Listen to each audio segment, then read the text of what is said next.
लक्ष्मण जी मैया सुमित्रा के पास चले जाते हैं। जाकर के माँ को वंदन किया है। माँ, अनुमति लेने आया हूँ। अरे किस बात की अनुमति? राम जी को वनवास हुआ है, राम जी को जंगल का राज्य मिला है, मेरे राम जी जंगल के लिए प्रस्थान करते हैं, मैं राम जी की सेवा करने के लिए जाना चाहता हूँ। मेरे राम जी ने कहा है माँ की अनुमति हो तभी मैं तुम्हें लेकर के जाऊँगा।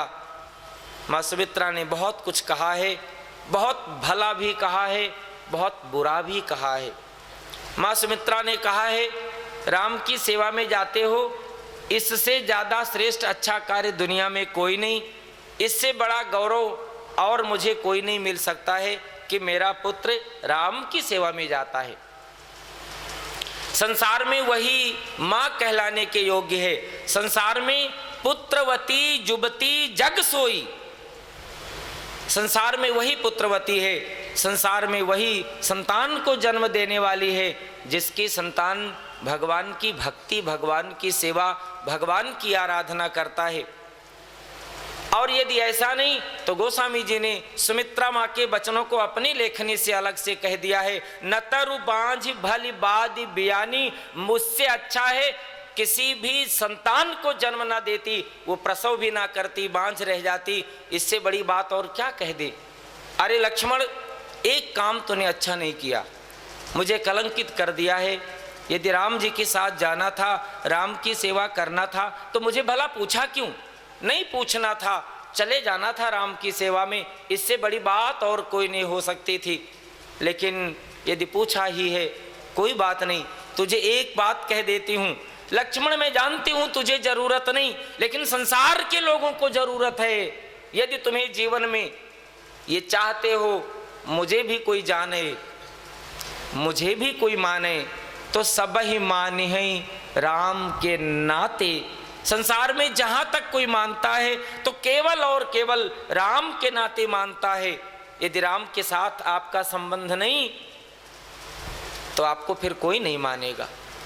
और हे लक्ष्मण, तू ये क्यों नहीं जानता है, समय हो करके भी तुझे नहीं मालूम, जहां सूर्योदय होता है दिन वहीं होता है, और जहां मेरे राम रहते हैं अयोध्या वही होती है। जहां दिवस तहाँ भानु प्रकाशु। और अयोध्या कौन सी होगी? अयोध्या अब ये अयोध्या नहीं रहेगी, अवध तहाँ जहाँ राम निवासु। अयोध्या वही होगी जहाँ राम जी निवास करेंगे। अब इस अयोध्या में लक्ष्मण का रहना अच्छा नहीं। भैया लक्ष्मण माँ सुमित्रा को वंदन करके प्रभु राम जी के साथ हो लेते हैं। तीनों ने जाकर के अपने पिता को वंदन किया है, अनुमति ली है। बलकल वस्त्र कैकेयी ने दिया है, राम जी ने पहना है, लक्ष्मण जी को भी दे दिया, भैया लक्ष्मण ने भी पहना है। और तो और न जाने कहाँ से व्यवस्था करके माँ जानकी जी के लिए भी कई वस्त्र देने लगी। महाराज वशिष्ठ जी ने कैकेयी के हाथ को पकड़ लिया। कैकेयी, कहीं तेरे हाथ यहीं से टूट ना जाएं, समाप्त ना हो जाएं। कैकेयी किसी और की पुत्री नहीं, कैकेयी तो इस धरती धरा की पृथ्वी है, पृथ्वी धरा की पुत्री हैं। कहीं ऐसा ना हो ये धरा तुम्हें अपने आप में समाहित कर ले, धरा कहीं फट जाए और तुझे उसमें समा जाना पड़े। इससे अच्छा है तूने राम के लिए वनवास मांगा है, सीता जी के लिए वनवास नहीं मांगा है।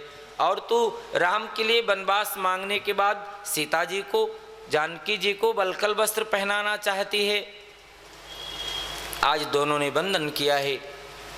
महाराज दशरथ जी के नेत्रों में अश्रु भर आते हैं, अंधेरा छा जाता है, दिखाई नहीं देता है। मेरे राम जी इस मोह का परित्याग करके निकल पड़ते हैं। सबको वंदन करके, गणपति जी को, पार्वती माँ को, शिव जी को वंदन करके अपने वन गमन की यात्रा प्रारंभ करते हैं। गोस्वामी जी ने बात कही है। सुमंत जी महाराज दशरथ जी के पास खड़े हैं। थोड़ा समय बीता है, उनको फिर से होश आया तो सुमंत से कहते हैं, सुमंत एक काम करो, रथ सजा करके लेकर चले जाओ, राम जी मिलेंगे, रथ पर बैठा लेना, जंगल में ले जाना, उनको 1 दिन 2 दिन जंगल में घुमाना, वहाँ जब खाने की, पीने की, रहने की व्यवस्था नहीं होगी, जंगल में डर लगेगा, तो कह देना पिता के वचन का प्रमाण 3 दिन में पूरा हो गया, वापस लेकर के चले आना। सुमन जरा सुनो तो सही, एक बात कहता हूं, मेरा राम 2 नहीं बोलता है, नहीं लौटेगा। जानकी जी को वापस लेकर चले आना। यदि सीता जी अयोध्या में होंगी, मैं सीता जी में राम जी का दर्शन करता रहूँगा, मेरे प्राण न निकले, मुझे कुछ अवलंब मिल जाएगा। एक काम करना, रथ पर बैठा कर ले जाना, तब कह देना कि आपके पिताजी नहीं चाहते हैं, ऐसी व्यवस्था बनी है, मेरा कोई अपराध नहीं है, बहुत कुछ कहना। सुमंतनी महाराज दशरथ जी को वंदन किया, रथ लेकर नगर से बाहर, अयोध्या जी से बाहर पहुँचे हैं, जहाँ प्रभु राम जी हैं। तीनों को प्रार्थना किया है, महाराज चक्रवर्ती सम्राट जी के आदेश को सुनाया है। राम जी मेरे उस रथ पर असवार हो जाते हैं। रथ चढ़ी सिए सहित 2 भाई, चले बनहि अवधहि सिरनाई। आज तो पूरी अयोध्या को प्रणाम कर लेते हैं। गुरुदेव वशिष्ठ जी को अयोध्या की सत्ता सौंप जाते हैं, वन के लिए प्रस्थान करते हैं। गोस्वामी जी ने कथा सुनाई है, पहली रात्रि तमसा नदी के किनारे विश्राम करते हैं, और जब विश्राम करते हैं तो सारी अयोध्या की प्रजा मेरे राम जी के साथ गई है, और सब नदी के किनारे जब पहुँचे हैं, सब लोग सो जाते हैं। जब सभी लोग सो गए तो राम जी ने सुमंत जी से कहा है, रथ को ऐसे घुमा घुमा करके ले चलना है, किसी को पता न चले, और हम चले चले ये लोग वापस अयोध्या लौट जाएं। एक और प्रार्थना कर दूं, भक्ति के मार्ग की बात है, आप भक्ति करोगे, आलस्य आएगा, जीवन में तामसी गुण की वृद्धि होगी, लेकिन भक्ति के मार्ग में तामसी गुण को जगह नहीं देना। ये तामसी प्रवृत्ति को जगह दिया तो वहीं से भजन बंद हो जाएगा, वहीं से ईश्वर आराधना समाप्त हो जाएगी, भोग की वृत्ति प्रारंभ हो जाएगी। जितने लोग राम जी के साथ गए थे भक्ति मार्ग पर, तमसा माने तामसी प्रवृत्ति, और रात्रि को सोए रह गए। राम जी मेरे चले जाते हैं, और दूसरे दिन पहुँचे हैं। कथा आती है, श्रृंगबेरपुर पहुँचे हैं। निषाद को मालूम चला है महाराज दशरथ जी का मित्र है, आज तो राम जी से मिलने आया है। बहुत प्रसन्न है निषाद, लेकिन जिस कारण से जाते हैं वो कारण उसे अच्छा नहीं लगा है। राम जी से मिलता है, प्रार्थना करता है। राम जी ने जाने के लिए मना किया है, मैं किसी गांव घर नहीं जाऊंगा। निषाद ने सिंसुपा नाम के वृक्ष के, शीशम नाम के वृक्ष के नीचे ही राम जी के लिए कुश की साथरी बनाई है, और वहीं पर मेरे राम जी ने विश्राम किया है। रात्रि के समय प्रभु राम जी माता जानकी जी के सहित विश्राम करने लग जाते हैं। भैया लक्ष्मण जब जाग करके पहरा करते हैं, निषाद भी वहीं बैठा है। राम जी को जब कुश की साथरी पर इतने सुख में सोते हुए देखा है, इतने सुखपूर्वक सोते हुए देखा है, निषाद को विषाद हो गया। एक तो अर्जुन को विषाद हुआ है कुरुक्षेत्र के समरांगण में अपने जनों को देख करके, और यहाँ निषाद भी जब अपने ही भगवान का दर्शन करता है, कुश की साथरी पर सोए हैं, तो निषाद को विषाद हुआ है। निषाद को विषाद होता है, दुख होता है, दुखी व्यक्ति रोता है। अर्जुन भी रोने लग जाते हैं, निषाद भी रोने लग जाता है। लंका के सम्रांगण में जब युद्ध हुआ और युद्ध में राम जी की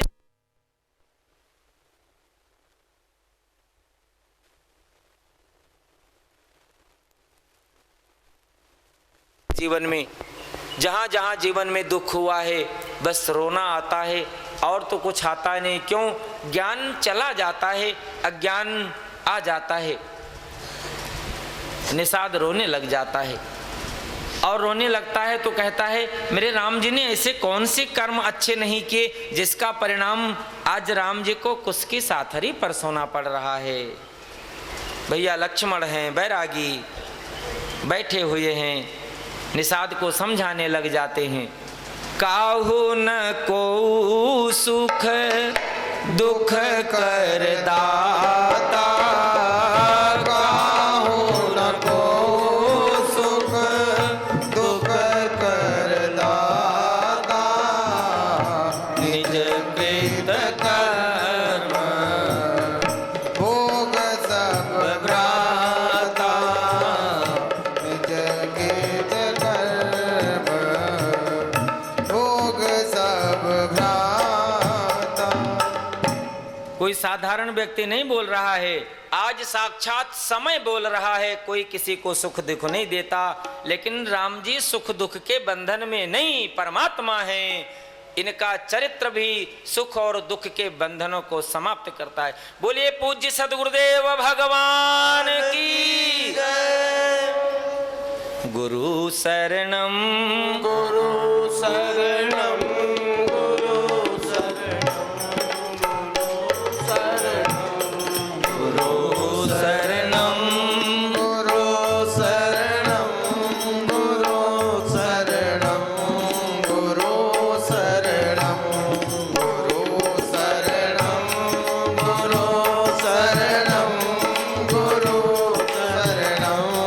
गुरु शरणम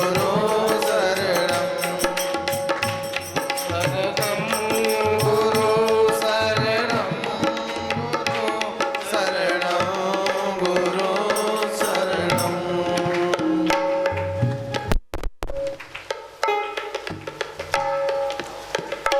बोलिए गुरुदेव भगवान की जय, छावनी बिहारी सरकार की जय। सभी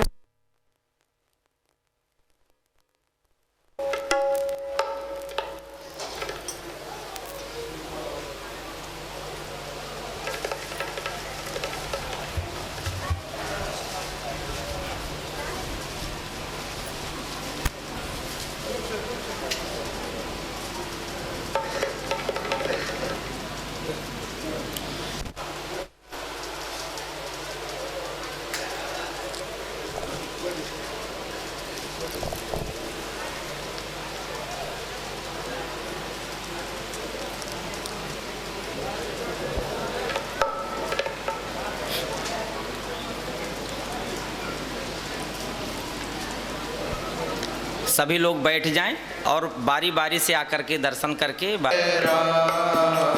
श्री राम जय जय राम बोलो श्री राम जय बोलो श्री राम जय जय राम बोलो श्री राम जय जय राम बोलो श्री राम जय जय राम बोलो श्री राम जय जय राम श्री राम जय जय राम श्री राम जय जय राम बोलो श्री राम जय जय राम बोलो श्री राम जय राम।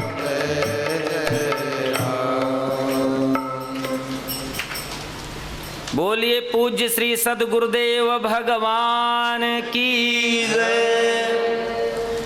श्री सीताराम जी भगवान की जय। बोलिए श्री हनुमंत लाल जी महाराज की जय। श्री अयोध्या धाम की जय। श्री सरजू महाराज